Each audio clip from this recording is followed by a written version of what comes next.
ومولانا محمدا عبده ورسوله أما بعد فأعوذ بالله من الشيطان الرجيم بسم الله الرحمن الرحيم يا أيها الذين آمنوا اتقوا الله ولتنظر نفس ما قدمت لغد واتقوا الله إن الله خبير بما تعملون.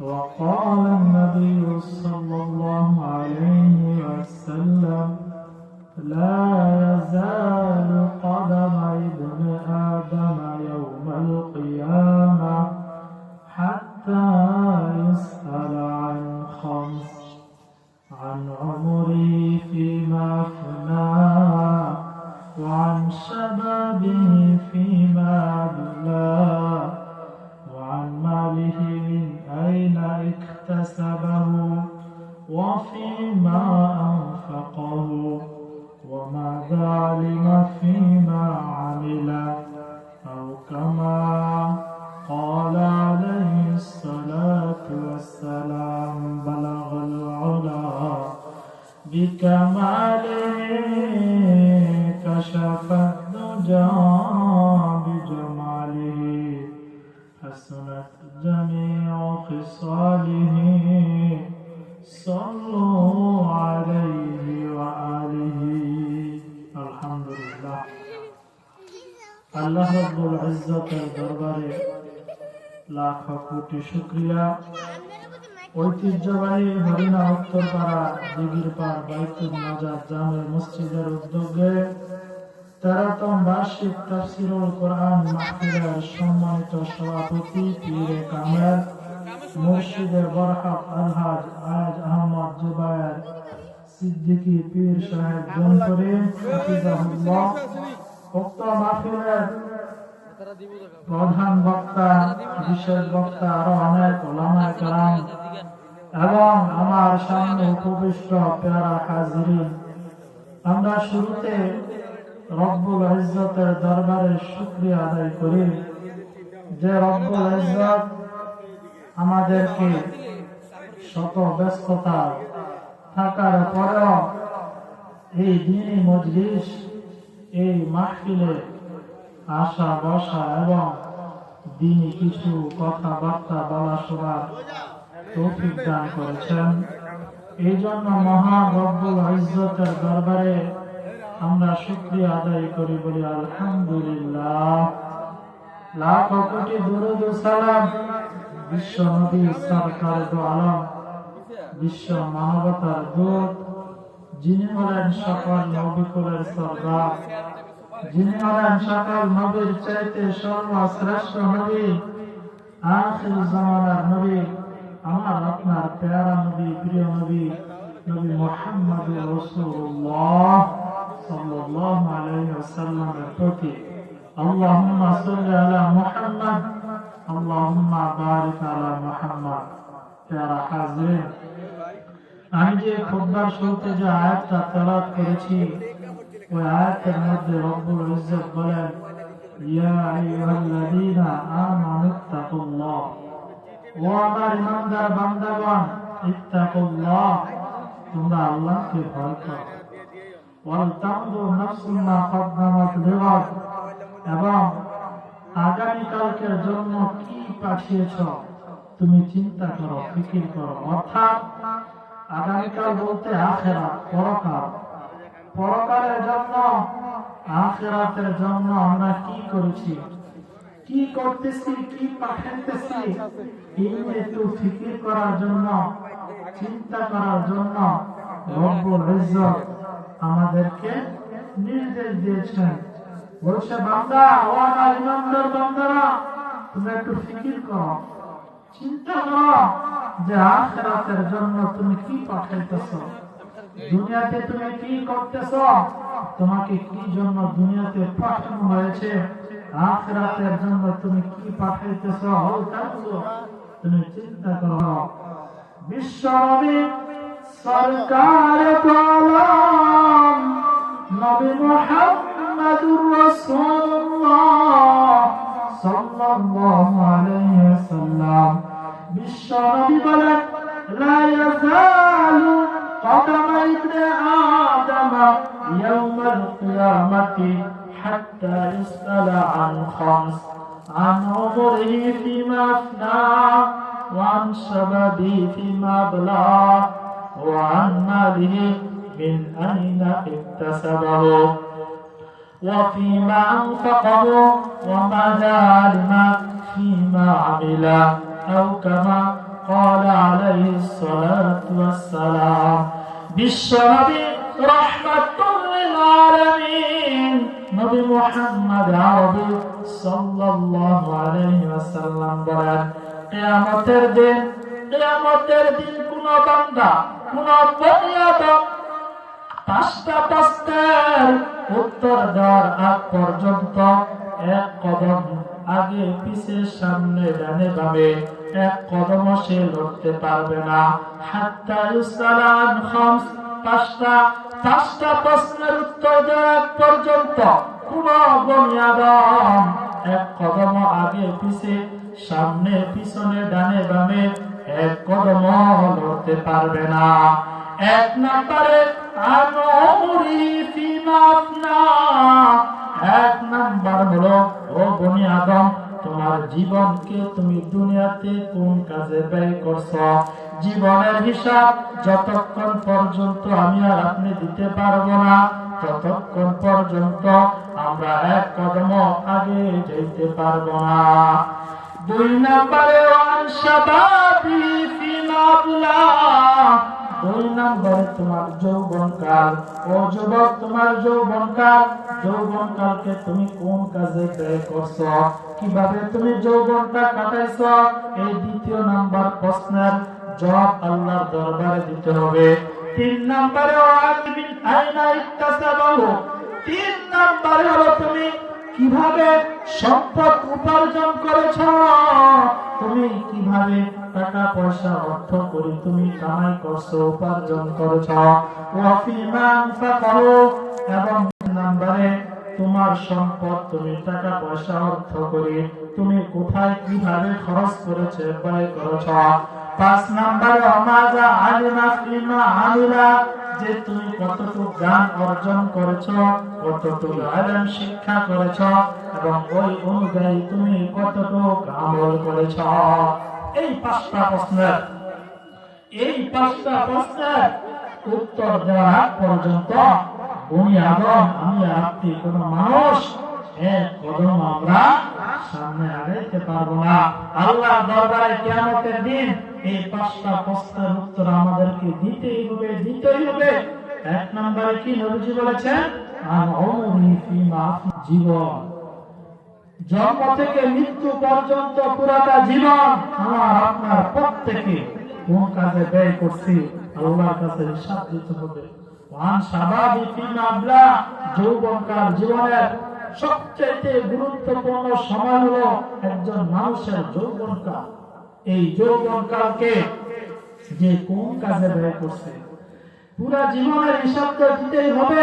আল্লাহ তাআলা স্পেশাল ভাবে খাস করে যৌবনকালের হিসাব আল্লাহ তাআলা আমাদের নিবে যে যৌবনকাল কোন কাজে আমরা ব্যয় করেছি। আজকে আফসোসের বিষয় যুবকরা তাদের যৌবন কোথায় ব্যয় করতেছে কোন কাজে মোবাইলে ফেসবুকে যৌবনকে সে সময় শেষ করতেছে। যৌবনকাল ইউটিউবে বিভিন্ন জুয়ায় বিভিন্ন কিসমিতে বিভিন্ন গান বাজনায় অশ্লীলতায় বেহায়াপনায় অন্যায় কাজে তার জীবনকে যৌবনকে সে সময় শেষ করে দিতেছে।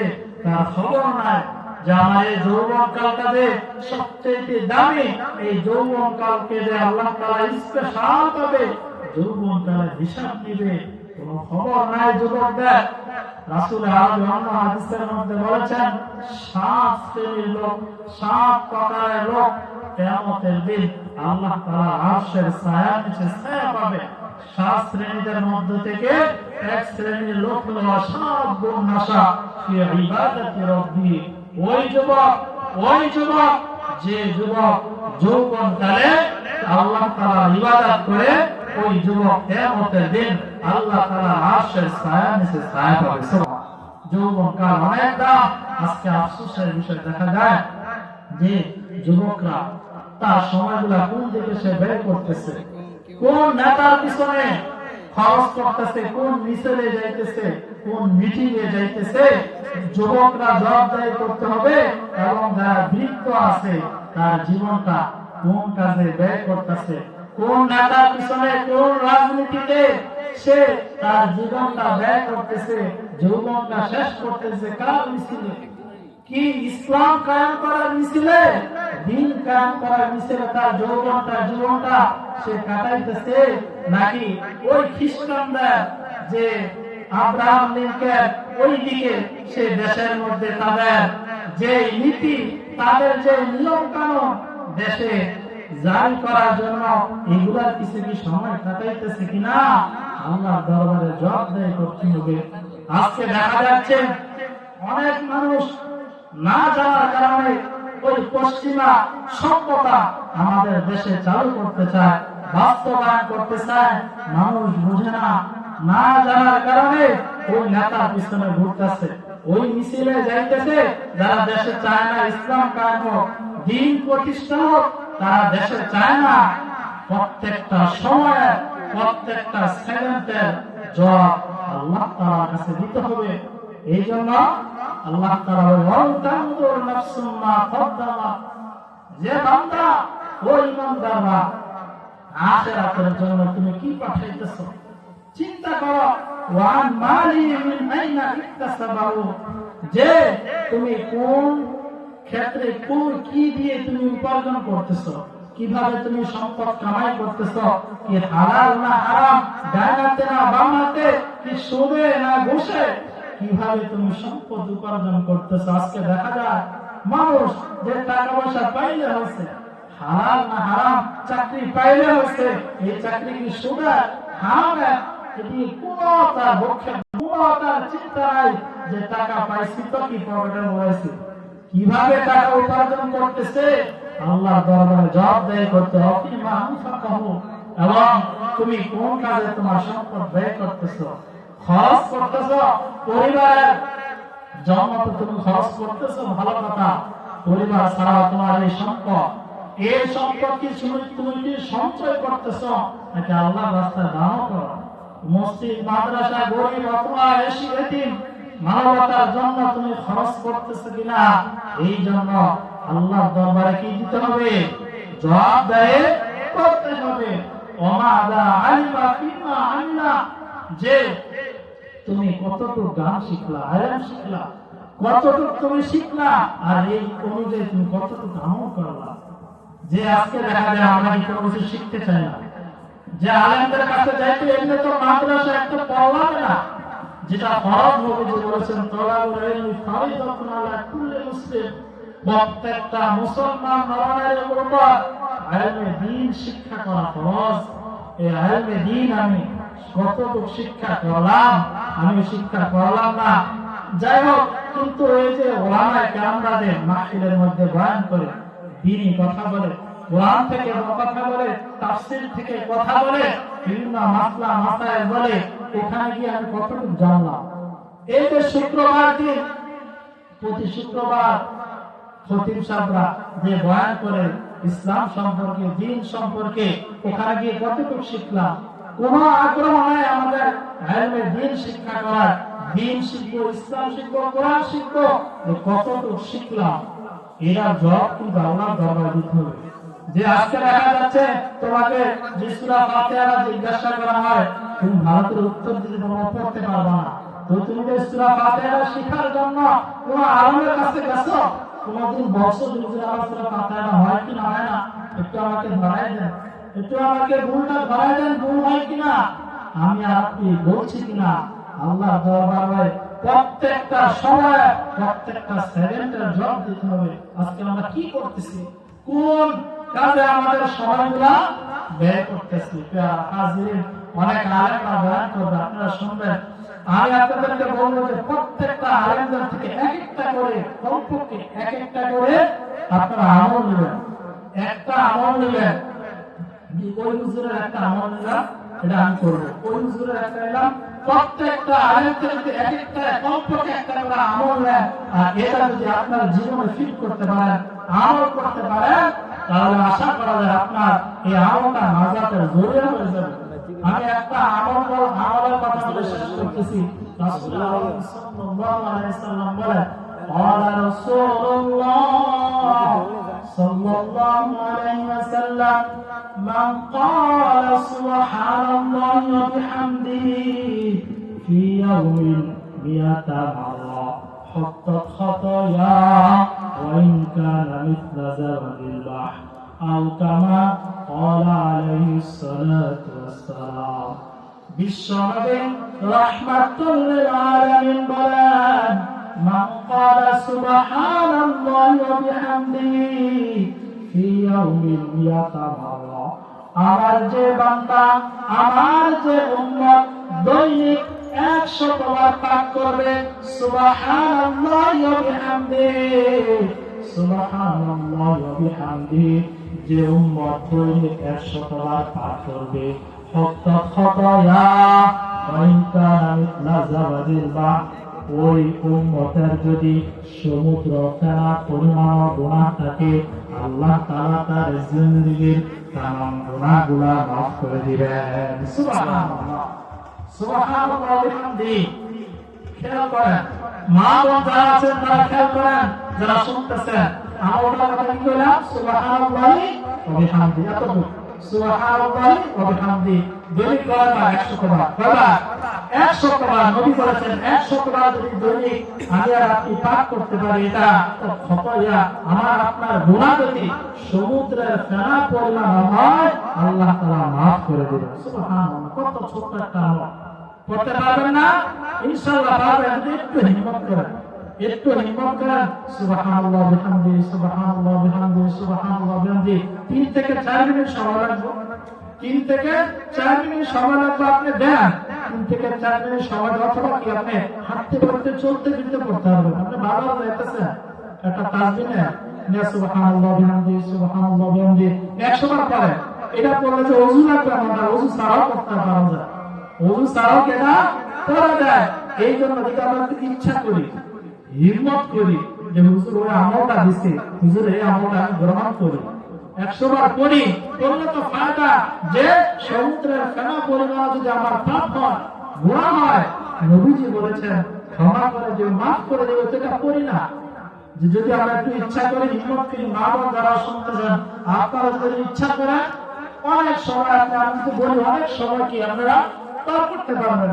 নামাজের পরে একটু মসজিদে 2 মিনিট বসে থাকি, মা বোনরা নামাজ শেষ, যায় নামাজ আমি 3টা মিনিট সময় দিই, 3টা মিনিট সময় দিয়া তাসবিহ পড়ি, সুবহানাল্লাহ বিহামদিহি, সুবহানাল্লাহ বিহামদিহি।